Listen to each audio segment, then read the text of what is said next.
Well, here's a news alert on the stock market, which did all right today. The Dow was up about 30 points after the Fed chair, Janet Yellen, signaled no major changes in policy. Another market driver, someone who, by the way, is rumored maybe as the possible next Fed chair. Currently, though, the president's top economic advisor, Gary Cohn, he made some news. He declared the Trump team will push for tax reform by the end of the year, and he also said he's staying in his job. So Sid, Kevin, Nan are all here with us, our panel for the evening. And Gary Cohn had this letter of resignation, Congresswoman, that was drafted after Charlottesville, we're told. Reportedly, yeah.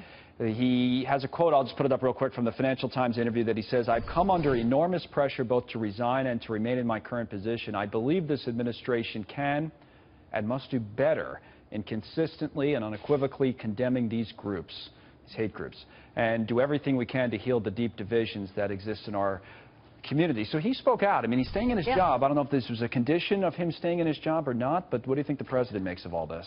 I think the president obviously recognizes that Gary Cohn is a very important reassurance. His presence is a very important reassurance to the markets, to the financial industry, to business. So he talked him into staying. Yeah, you know, I think it's also a sign that the president clearly can sustain criticism and respond in ways that are not, you know, are not hostile. Kevin, markets, if Gary Cohn left, what would have happened? We saw the markets tick down a little bit, by the way, when there were even initial rumors that he might leave. Yeah, because Gary Cohn has unbelievable experience and knows how intricate and complex that the markets are, especially when you look at the price of dollar versus our trade versus everything that else is happening with interest rates. So for him to leave, he's a voice of reason, and that's what the markets see, right? But I see this as a heavy hand by Gary trying to push. He wants to be the chairman of the Federal Reserve. That's why he's staying. That's why he's staying. And also, this was him. He's like,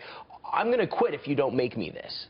I think that was a power. Well, we don't know that, but we don't know that, but it's possible, yeah.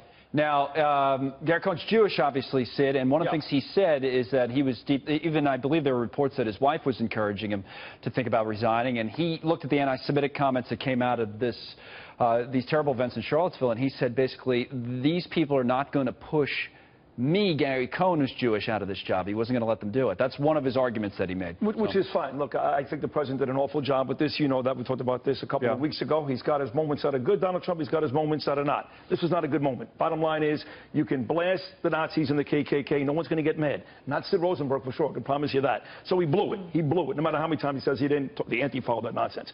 But listen, it's an odd market. He could tell you more about that, so can she. Because while the numbers are staying consistent, Yellen's great. And we agree also that Cohen is great, okay? You got a couple of companies that are making great money in the market, Apple, Boeing, for example. But the truth is, most of the stocks in this market are struggling. That number that goes up and up and up, and goes, oh, what a great job Trump is doing. That is a very you think Cohen stayed then to keep the market in... I think so. I think the market is not doing as well as that number will lead you to believe. Is that not true? Here's what we led with. We led with tax reform, right? And so nobody believes that's going to happen, not especially the market. So the market thinks there could be tax cuts. When you look at equity analysts, they are not baking in tax reform at all. Gary Cohn said, and Mnuchin said the same thing today, they think they can get it done now by the end of the year. Mnuchin already said he was going to get it done by August. As he said today, obviously that's not going to happen. I mean, how about the end of the year on tax reform? That's a bit... They have every reason to get it accomplished. Politically, it would be a win for everyone, for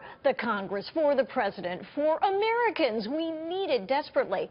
And I'm with the president when he calls on the Senate to relinquish their prerogative in the filibuster on legislation. I really do think, and I'm not alone in this, that we talked about it earlier in the week a lot. We're going to be able to craft a bill. If you have to craft a bill under reconciliation, oh, by the way, we're facing the same problem now as we come up on the debt ceiling. Because that, too, that bill can only go to the floor. Tax reform is a bipartisan issue, right? So let's not forget, it is a bipartisan issue. The problem is the tax code is 75,000 pages. It's complex, convoluted, and riddled with special interests. That's why everybody was arguing over border adjustments. Real quick, by the way, lastly on the way out, the president really wants to make sure these numbers stay pretty good. The last thing you want to do is keep threatening the American people with shutting down the government. I know you want the wall, Donald. I get it.